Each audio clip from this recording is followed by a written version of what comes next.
नमस्कार दोस्तों, आपके अपने YouTube चैनल एक बात कही में आपका स्वागत है। मैं राजेश चतुर्वेदी एक बार फिर हाजिर हूँ आपके सामने। दोस्तों, ये 400 पार, अब की बार 400 पार का शोर बहुत पिछले दिनों तो काफ़ी सुनाई दिया। इधर कुछ थोड़ा सा मंदा पड़ गया है, लेकिन आप चूंकि चुनाव चल रहा है देश में, जनरल इलेक्शन है, लोकसभा का आम चुनाव, नई सरकार बनेगी अगले महीने, तो ये जो 400 पार का जो शोर चल रहा है, अब की बार 400 पार, इसी शोर में एक खबर मुझे दिखाई दी तो मैंने सोचा कि आपसे इसको साझा किया जाए। और वो इसलिए सोचा क्योंकि खबर बड़ी इम्पॉर्टेंट है। क्योंकि मैं क्यों कह रहा हूँ इस बात को, वो इसलिए कह रहा हूँ क्योंकि करीब 30-35 साल हो गए मुझे राजनीतिक खबरें करते हुए, मैंने पॉलिटिकल न्यूज़ को करते हुए करीब 35 साल हो गए हैं। तो मैंने जो है कभी सुना नहीं कि अगर आरएसएस ने अपने हाथ खींच लिए हैं, उसके बावजूद भारतीय जनता पार्टी को कामयाबी मिल गई हो। क्योंकि संघ जो है इतनी बड़ी ताकत हुआ करता है, जो पॉलिटिकल जो आउटविंग कहा जाता है भारतीय जनता पार्टी को, संघ की पॉलिटिकल आउटविंग की बीजेपी फिर जो है उसको दिक्कत जाती है बहुत ज़्यादा। और संघ अगर भिड़ जाता है तो भारतीय जनता पार्टी अगर शिकस्त खाती भी है तो उसकी इज्जत बची रहती है।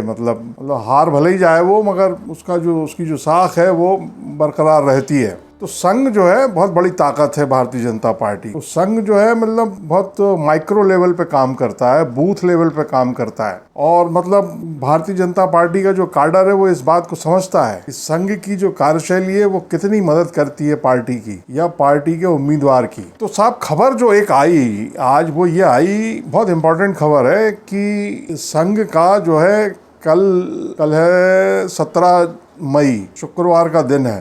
तो कल से नागपुर में संघ का जो है प्रशिक्षण वर्ग शुरू हो रहा है। अब ये जो डॉक्टर हेडगेवार स्मृति मंदिर है रेशम बाग में, वहाँ पे शुरू होगा। और इसमें जो है साहब, ये सुबह 9 बजे शुरू होगा। मैं आपको पूरा बता रहा हूँ डिटेल कि इस शिविर में जो है देश भर के स्वयंसेवक प्रशिक्षण प्राप्त करके अंतिम प्रशिक्षण वर्ग के लिए नागपुर पहुँचते हैं। संघ का ये जो प्रशिक्षण वर्ग है ये देश में पहले से शुरू हो चुका है, डिस्ट्रिक्ट लेवल पे, नीचे के क्रम में जिलों में शुरू हो चुका है। और वहां से फारिग होकर के स्वयंसेवक जो है अंतिम प्रशिक्षण वर्ग के लिए जो है नागपुर पहुंच रहे हैं। पहुंच गए होंगे, अब कल से तो शुरू ही होने वाला है, सुबह 9 बजे शुरू हो जाएगा।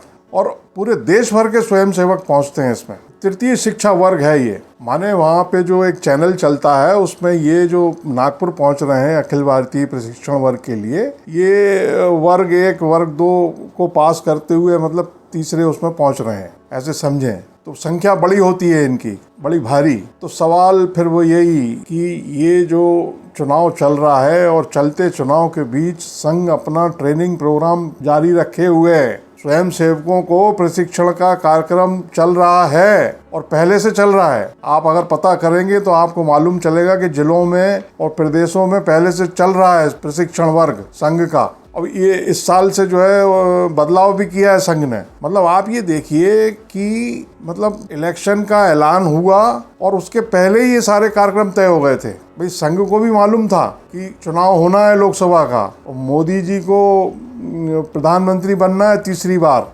अब की बार 400 पार, अब की बार 400 पार, मोदी की गारंटी, ये सब संघ को मालूम था। तो साहब, मार्च में आप देखिए शुरुआत, मार्च में इसकी शुरुआत हो गई। संघ ने जो है मार्च के महीने में इसी साल इलेक्शन के ऐलान के पहले संघ ने ट्रेनिंग प्रोग्राम में बदलाव कर दिया। उसने कहा कि भाई इसी साल से ये प्रोग्राम लागू हो जाएगा। जो 20 दिन का प्रोग्राम होता था तो 15 दिन का होगा और फील्ड में भी ले जाएंगे वगैरह वगैरह, तमाम चीज़ें तय की गई और ये कहा गया कि इसको इसी साल से लागू कर देंगे। और दूसरी चीज़ क्या हुई, बहुत इंपॉर्टेंट है, कि संघ के जो क्षेत्रीय प्रचारक हैं या प्रांत के प्रचारक हैं, प्रांतीय प्रचारक, उनके दायित्वों में इलेक्शन के ठीक पहले 2 हफ्ते पहले बदलाव कर दिया गया। इसको ऐसे समझें कि अगर कोई मध्य प्रदेश देख रहा है, कोई उत्तर प्रदेश का सूबा देख रहा है, प्रांत प्रचारक है, क्षेत्रीय प्रचारक है, तो उसको जो है दूसरे राज्य की जिम्मेदारी दे दी गई। और इलेक्शन के ठीक पहले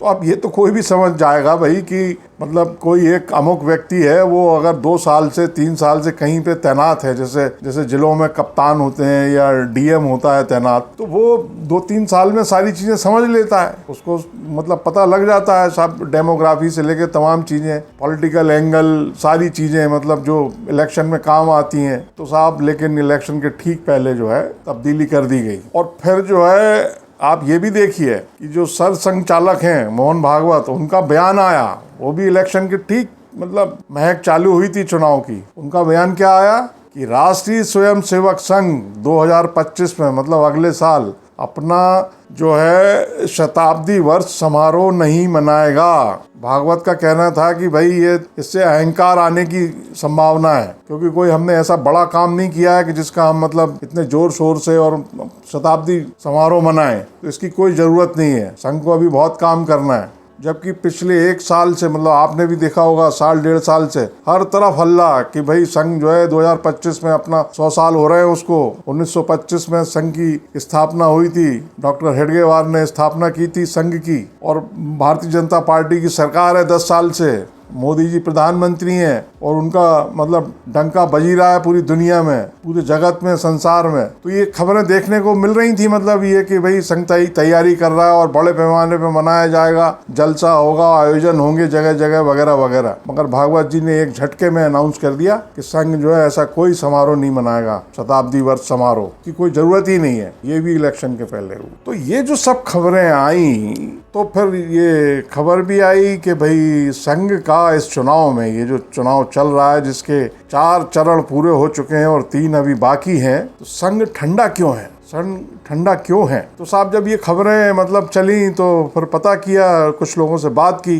तो ये पता लगा कि मतलब हाँ, संघ में जो है ठंडापन है, कोई मतलब उत्साह नहीं है। हालांकि संघ जो है कुछ सिलेक्टिव जगहों पर, सिलेक्टिव निर्वाचन क्षेत्रों में काम किया है और कर रहा है वो। जैसे उदाहरण के लिए नागपुर में संघ ने काम किया, तो कुणबी समाज और तमाम क्षेत्रों में उसने अपनी ताकत लगाई। वरना नितिन गडकरी जो मतलब नागपुर से उम्मीदवार हैं भारतीय जनता पार्टी के, वहाँ चुनाव हो चुका है, मतलब वोट पड़ चुके हैं, तो गडकरी जी फंस गए थे बेचारे। संघ ने लेकिन मेहनत की और अब गडकरी जी चुनाव जीत जाएंगे, ऐसा संघ के ही लोग बता रहे हैं। वरना वो दिक्कत में आ गए थे, निकल ही नहीं पाए पूरे चुनाव में। सोचिए आप, गडकरी जैसा नेता जिसने मतलब इंफ्रास्ट्रक्चर में पूरे देश में मतलब जाल बिछा दिया है। मोदी सरकार की अगर किसी एक मामले में तारीफ होती है या मतलब आदमी कहते ही कहता है कि साहब बहुत काम किया है, उससे पूछो कि क्या कोई काम गिनाइए, तो वो सबसे पहले वो हाईवे, एक्सप्रेसवे और सड़कों पे आ जाता है। तो ये किया किसने?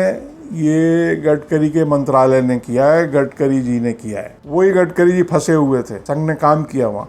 ऐसे और भी इलाके हैं। दोस्तों, चूंकि ये वीडियो बहुत लंबा हो रहा है, इसलिए इस भाग में इतना ही। अगले पार्ट में और आगे की बात करेंगे, और वो जो सेकंड पार्ट है मतलब नेक्स्ट पार्ट, वो कल आएगा।